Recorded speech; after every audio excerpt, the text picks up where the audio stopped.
උඹට ගැව්වද කවුද? බූටි කියලා. ඔව් බං. ඔබට මතකයි නේ මං අර කිව්වේ අපොත රැලක් ඉන්නවා කියලා. ඔව්. මං එනකොට බං හොල් මාට්ටුවක් දැම්මනේ. ඔය මේ අතත් පොඩ්ඩක් මෙයාලා පොළක්. මට පෙන්නම ඔය අපේ දොරල. හරි ඉන්න බං. ඔව්. කාටි කියනවා. මම දැන් කතා කරලා ඉන්න උන්ට. බයි බයි බං ඔබ යන්න එපා. ඉන්න බං. නෑ නෑ ඉඳපන් ඔබ යන්න. අවුද මම යාළුවට සද්ද දාපු එක? කවුද බං මේ කනලා? කරපම් බං. කරලා ඒක නලා බව සයාගේ යාළුවා. දන්නවා මම කවුද කියලා?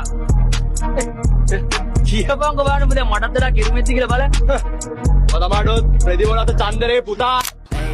ඔව්ගෙනයි මං මගේ වර්ගෙන් එකයි බං මං පුරයි දම් තුනයි ඇස් දෙකයි කන්